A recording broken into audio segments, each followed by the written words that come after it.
So, you want to own a moving company. Take two versions of the same illustrative company, each owns two trucks, sends out two crews, and finishes the year on the opposite side of zero. In this illustrative two-truck DFW scenario, the reference version loses about $68,000 after paying the owner a working salary. The strong version earns about $150,000 after that salary. Same visible fleet, completely different economics. And that is the first trap. A moving company looks like a truck business. Buy the vehicles, put four movers on payroll, fill the calendar, and charge by the hour. The ownership fantasy is beautifully simple. Every hour on the schedule becomes revenue, and every additional move pushes the owner closer to profit. But the calendar is not the product. The truck is not the product. Even the booking is not the product. The scarce unit is 1 hour when a complete crew and an operational truck are available together. The business only works when enough of those hours become legally billable customer time, and when the money left after labor, travel, acquisition, repairs, claims, and rework is enough to cover the company and the owner. So the question is not, how many trucks do you own? It is, what happened to every hour those trucks were supposed to earn? We need a precise boundary, because moving company can describe several different businesses. This episode is about one independent, owner-managed residential mover in Dallas-Fort Worth, operating entirely within Texas. It has two trucks, two two-person crews, and it sells packing only as an extra service around the move. It is not an interstate carrier. It is not a broker handing jobs to somebody else. It is not a national van line, a storage company, a franchise, an office mover, a labor-only crew, or a specialty operator moving pianos and museum pieces. Those models have different contracts, regulations, equipment, and economics. For this Texas household goods business, operating authority and identification are not optional decoration. The carrier sits inside a state rule set that shapes how it presents itself, quotes the job, documents changes, and handles claims. The financial model is not a survey, and it is not a typical company. It is an illustrative two-truck DFW scenario designed to test the mechanism.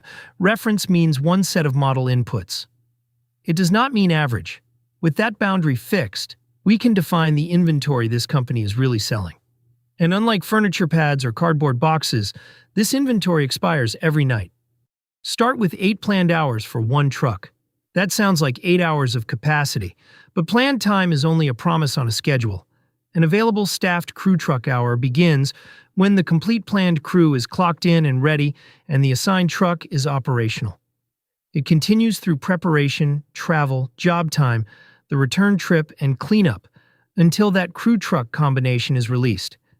If one mover never shows up, that planned hour never becomes available. If the truck will not start, it never becomes available. Those failures must sit beside the denominator as visible capacity losses. If you simply erase them and divide by a smaller number, a failed operation can look artificially efficient. Now the second gate, an available hour, is not automatically billable. The numerator is customer clock time the company has earned and can charge under its written terms. Preparation can be paid but not billed. Repositioning between jobs can be paid but not billed. Waiting, gaps, return travel, and cleanup can consume real capacity without becoming core hourly revenue. That gives us the primary state variable, billable crew truck hours divided by available staffed crew truck hours. And notice the units. One crew truck hour is not one labor hour. With two movers, 1 hour of crew truck capacity normally creates 2 paid mover hours. Mixing those units can make labor productivity look twice as good or twice as bad as it really is. We have found the missing hour. Now we need to find out what it is worth. Before loading begins, the Texas carrier provides a written proposal with a maximum amount and identifies how that maximum works. If the customer adds items or services that change the maximum, the change needs a signed and dated amendment before the extra work. And the carrier cannot simply charge above the maximum rates in its filed tariff. Those rules matter because the headline hourly price is not the same thing as realized job economics. In the public DFW sample assembled for this episode, advertised two-person headline rates mostly sit between $135 and $149 per hour. But the pages are not apples to apples. One has a travel fee. Another changes the price for cash. One has a 2-hour minimum. Another has 3. One starts the clock at the loading address and keeps it running through final unloading. Packing materials, stairs, specialty items, card fees, and service boundaries can be treated differently, so we do not average them into a fake market rate. Our illustrative scenarios use $135, $145, and $175 per billable crew truck hour. The first two sit near the observed headline sample. The last is a strong operator sensitivity input that can reflect better price realization and mix. It is not the average DFW mover rate. A separate trip or service charge can add revenue, but it does not create a billable hour. Customer clock travel can count as billable time when the written terms make it part of the clock. That distinction keeps the numerator honest. The price determines what one billable hour earns. Payroll determines what the surrounding available hours cost. The latest official DFW wage anchor in the research is $19.12 per hour for a broad, all-industry hand labor occupation. It is not a moving company offer rate. The model therefore uses it as a broad local anchor, then tests higher wages rather than pretending the statistic describes this exact operator. Covered non-exempt employees generally earn overtime after 40 hours in a work week, and required on-duty time can be compensable even when the customer is not paying for that minute. The company also carries employer payroll taxes and whatever additional burden follows from its coverage and employment choices. Now picture one crew working a 10-hour day. Half an hour preparing at the yard. Half an hour driving to the first customer. 4 hours on the first job, including travel the customer clock covers. Half an hour repositioning. Half an hour waiting after the schedule slips. 3 hours on the second job. Half an hour returning. Half an hour cleaning and closing the truck. The crew truck was available for 10 hours. 7 became billable. The truck spent time dispatched and traveling, and the 2-person crew generated 20 paid mover hours. If the last 2 mover hours cross the weekly threshold, they also create overtime. 70% sounds like a single efficiency number. It is not. It sits on top of 4 separate records: available crew truck time, billable crew truck time, dispatch truck time, and paid individual labor time. Every missing hour still exists somewhere. It may be in travel, a gap, a late customer, a broken truck, or payroll. The owner pays for the explanation even when the customer does not. Now let the first job run 90 minutes late. Maybe the elevator is slow. Maybe the inventory was incomplete. Maybe the walk from the apartment to the truck is longer than expected. The cause matters operationally, but the schedule feels the same result. The second job no longer starts when promised. Suppose 1 hour of that overrun is properly documented and billable. That sounds like a win. The crew earns another hour of revenue, but the day is a linked system. The overrun can displace 1.5 hours that would have been billed on the second job. It can push 2 mover hours into overtime. It can trigger a customer allowance or rework because the second customer waited. In the illustrative event test, that combination reduces contribution by about $144 even though the first job bills an extra hour. If the written maximum does not permit the additional charge, the loss is larger. This is the operational paradox at the center of the company. A locally profitable decision can damage the day. Bookings are not independent blocks. They share the same crews, trucks, clock, and reputation. The numerator briefly rises, then loses more downstream time. Overtime and customer recovery hit outside the ratio. That is why billable conversion is the spine of the story, but it cannot be the only profit driver. An overrun damages hours after they become available. A no-show or breakdown attacks one step earlier. At the start of the year, 2 trucks operating 250 days at 8 planned hours create 4,000 planned crew truck hours in the model. But planned capacity is not the denominator. In the reference scenario, 160 hours disappear to crew availability losses and another 160 to truck downtime before the company reaches 3,680 available staffed crew truck hours. Those values are assumptions, not observed DFW averages. Their job is to prevent reliability failure from vanishing inside a flattering ratio. Consider one no-show day. The company may avoid some wage cost if the absent crew is not paid, but it also loses the billable work that crew could have completed and may create cancellations, replacement premiums, or customer recovery. The simplified test does not price. Now, consider one truck down day. The crew can still be on the clock, while the revenue asset is unavailable. Add an illustrative emergency repair, and the model shows a loss of roughly $2,100 for that event. The correct dashboard therefore has two steps. Planned capacity minus reliability losses equals available staffed capacity. Then billable hours divided by available staffed capacity gives the conversion ratio. If an operator reports only the second line, a bad maintenance month can make the remaining hours look efficient, while the company is failing customers. And even when the truck runs, the crew arrives, the customer pays, and the ratio looks healthy, the job can still send money backward. Texas household goods claims have a defined process and timing. Mover liability and optional transit insurance are not the same protection. Commercial auto, general liability, cargo or household goods exposure, workers' compensation choices, deductibles, customer valuation, and retained damage all solve different problems. This episode does not claim a universal DFW claims frequency. It does not claim a representative insurance premium. The public data does not support either. Instead, the illustrative model keeps insurance premiums separate from retained claims and rework. Insurance is a fixed company cost. The claims line represents loss the operator still retains after any recovery. Rework covers things like a repair visit, refund, allowance, or customer service recovery. That separation avoids charging the same loss twice. Now watch what happens to the two metrics.